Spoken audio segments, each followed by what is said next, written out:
رسول اللہ صلی اللہ علیہ وسلم نے فرمایا تمہاری بدترین عورتیں وہ ہیں جو زینت کا اظہار کرنے والی ہیں، تکبر سے چلتی ہیں، ایسی عورتیں منافق ہیں، ان میں سے کوئی بھی جنت میں داخل نہ ہوں گی مگر سرخ چونچ اور سرخ پیر والے کوے کی طرح، یعنی بہت کم۔ اور پھر خاص طور پر وہ عورتیں جو مردوں کو مائل کریں، یعنی اپنی طرف رجھائیں اور اپنے لباس سے اور اپنے کپڑوں سے اور اپنی چال سے ان کو اپنے طرف اٹریکٹ کریں۔ اب دیکھیں کہ اس سے مرد کتنے فتنے میں پڑ جاتا ہے اور کتنے ہی گھر برباد ہو جاتے ہیں، گھروں کا سکون لٹ جاتا ہے۔ بعض لوگ سکارف کر لیتے ہیں، بڑے بڑے حجاب پہن لیتے ہیں، لیکن وہ سکارف کس طرح باندھتے ہیں؟ اس کو اوپر ہی اوپر رول کرتے چلے جاتے ہیں اور سینے پہ نہیں ڈالتے، سینہ اسی طرح کھلا نظر آ رہا ہوتا ہے۔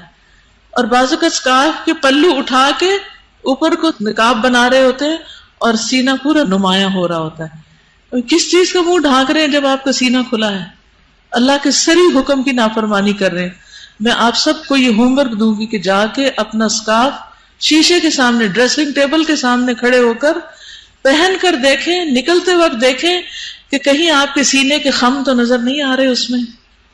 اور بعض لوگ ایک طرف پلہ چھوڑ دیتے اور ایک کا اٹھا لیتے ہیں، آدھا سینہ ڈھکا ہوا ہوتا ہے اور آدھا سینہ کھلا ہوا ہوتا ہے، تو پورا ڈھانکنا ضروری ہے، یعنی آدھا کھولنے کی بھی اجازت نہیں ہے۔ یعنی چال میں وقار ہو، ایسی 5 انچ کی ہیل نہ پہنے کہ جس سے خواہ دوسروں کی نظروں میں آ جائے، اور ٹک ٹک جو ہے وہ بازار میں سنائی نہیں دی جانی چاہیے، جوتا خاموش ہونا چاہیے۔ اس کا یہ مطلب نہیں کہ اگر ہیل نہیں پہنی ہوئی تو دوسری طرح آپ بے شک پاؤں کھسکار کے چلے، نہیں، پاؤں کو اٹھا کر چلے، یعنی پاؤں کی چال سے بھی دوسروں کو متوجہ نہ کریں۔ اور اسی طرح خفیہ زینت میں خوشبو آتی ہے، یعنی ایسی خوشبو لگا کے باہر نہ جائیں کہ جو مردوں کو پہنچے اور وہ آپ کی طرف اٹریکٹ ہوں۔ یہ کس صورت میں نازل ہوئے؟ سورۃ نور میں۔ سورۃ نور کے بارے میں کیا فرمایا گیا؟ سورۃ انزلناہا، یہ سورت ہم نے نازل کی ہے، سارے قرآن اللہ نے نازل کیا، لیکن تاکید کے لیے یاد دہانی کرائی کہ ان باتوں کو کسی مولوی کی بات یا کسی ٹیچر کی بات نہیں سمجھنا، یہ اللہ کی باتیں ہیں۔ اور فرضناہا، ہم نے اس کو فرض کیا ہے، یعنی یہ سنت نفل نہیں، تمہاری چوائس نہیں کہ چاہو تو حجاب کرو، oh I don't feel like doing it, ایسا نہیں۔ جب دل کرتا ہے یا نہیں کرتا، اللہ کا حکم ماننا ہے، کیونکہ فرض تو فرض ہے۔ کبھی آپ یہ تو نہیں کہہ سکتے او میرا دل نہیں چاہ رہا نماز پڑھنے کو، نہیں، جیسے نماز پڑھنا فرض ہے ایسے حجاب کرنا بھی فرض ہے۔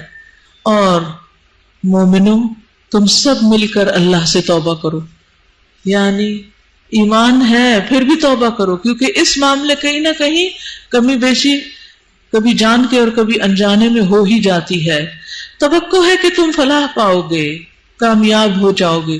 تو کامیابی کے لیے صرف نماز کافی نہیں، عورت اور مرد کے لیے کامیابی کے لیے اپنے حیا کی پاسداری کرنا بھی ضروری